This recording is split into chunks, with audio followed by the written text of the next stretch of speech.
Bapa kami yang di surga, kembali dengan sukacita siang hari ini kami boleh beribadah kembali kepadamu, mengucap syukur dan terima kasih. Dan kami mau membaca Alkitab, terangi hati dan jiwa kami selalu dengan Roh Kudus-Mu yang suci untuk kami mengerti, memahaminya, serta kami dapat merenungkannya. Terpujilah atas kehidupan hari ini, terpujilah atas semua kebaikan Tuhan, terpujilah atas napas hidup yang Kau berikan bagi kami. Terpujilah Roh Kudus, terpujilah Yesus Kristus, terpujilah Bapa penguasa jagat raya semesta ini yang hidup di dalam firman-Nya di dalam Yesus Kristus. Amin. Pembacaan Alkitab siang hari ini terambil dari Ulangan 19 ayat 1 hingga dengan ayat yang ke-13 dengan perikop kota-kota perlindungan yang demikian bunyinya. Apabila Tuhan Allahmu sudah melenyapkan bangsa-bangsa yang negerinya diberikan kepadamu oleh Tuhan Allahmu, dan engkau sudah menduduki daerah mereka dan diam di kota-kota dan rumah-rumah mereka, maka engkau harus mengkhususkan 3 kota di dalam negeri yang diberikan Tuhan Allahmu kepadamu untuk diduduki. Engkau harus menetapkan jauhnya jalan dan membagi dalam 3 bagian wilayah negeri yang diberikan Tuhan Allahmu untuk dimiliki olehmu, supaya setiap pembunuh dapat melarikan diri ke sana. Inilah ketentuan mengenai pembunuh yang melarikan diri ke sana dan boleh tinggal hidup.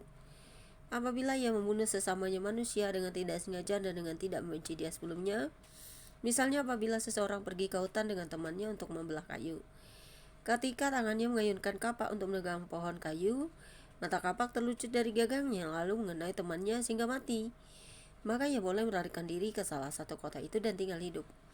Maksudnya supaya jangan penuntut tebusan darah sementara hatinya panas dapat mengejar pembunuh itu, karena jauhnya perjalanan menangkapnya dan membunuhnya. Padahal pembunuh itu tidak patut mendapat hukuman mati karena ia tidak membenci dia sebelumnya. Itulah sebabnya aku memberi perintah kepadamu demikian. 3 kota haruslah kau khususkan. Dan jika Tuhan Allahmu sudah luaskan daerahmu nanti seperti yang dijanjikannya dengan sumpah kepada nenek moyangmu, dan sudah memberikan kepadamu seluruh negeri yang dikatakannya akan diberikan pada nenek moyangmu, apabila engkau melakukan dengan setia perintah ini yang kusampaikan kepadamu pada hari ini, dengan mengasihi Tuhan Allahmu dan dengan senantiasa hidup menurut jalan yang ditunjukkannya, maka haruslah engkau menambah 3 kota lagi kepada yang 3 itu, supaya jangan tercurah darah orang yang tidak bersalah di negeri yang diberikan Tuhan Allahmu kepadamu menjadi milikmu, dan hutang darah melekat kepadamu. Tetapi apabila seseorang benci sesamanya manusia dan dengan bersembunyi menantikan dia, lalu bangun menyerang dan memukul dia sehingga mati, kemudian melarikan diri ke salah satu kota itu, maka haruslah para tua-tua kotanya menyuruh mengambil dia dari sana dan menyerahkan dia kepada penuntut tebusan darah supaya mati dibunuh. Janganlah engkau merasa sayang kepadanya, demikianlah harus kau hapuskan darah orang yang tidak bersalah dari antara orang Israel supaya baik keadaanmu. Nampaknya ini yang terjadi sekarang, saudara-saudara, ketika orang-orang Israel diserang kemudian mereka membalas seperti ini. Kayaknya mereka memang masih memakai hukum Taurat. Tetapi kita orang-orang yang percaya, kita sebaiknya jangan sampai jatuh ke dalam pencobaan di dalam aspek kehidupan kita. Jangan sampai kita mau dijebak ke dalam lubang kejahatan. Contohnya korupsi.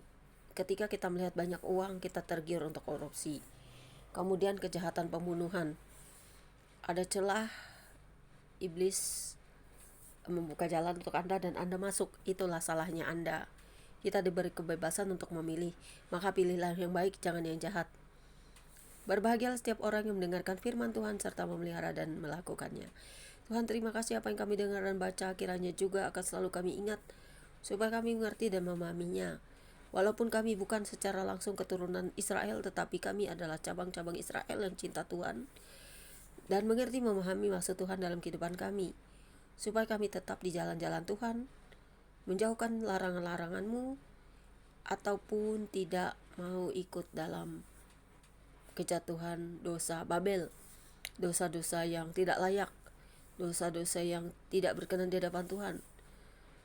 Layakkan kami di hadapan-Mu supaya kami terus hidup di dalam kasih Tuhan, dan mampukan kami untuk mengerti memahami setiap tindakan kehidupan manusia di dunia ini. Karena tiba saatnya Tuhan akan memisahkan orang-orang baik dan orang-orang jahat, domba-domba dan kambing-kambing, bahkan orang-orang yang tidak mau bertobat, supaya kami semuanya diberi kesempatan selama masih hidup di dunia ini. Terima kasih Bapa, haleluya, di dalam Yesus Kristus yang menjadi Tuhan dan Juru Selamat kami, yang selalu mengajarkan kami tentang kebaikan, kasih, dan juga kedamaian hidup, saling mengasihi. Amin. Demikianlah pembacaan Alkitab kita. Tuhan Yesus memberkati Anda dan saya dimanapun berada. God bless you all.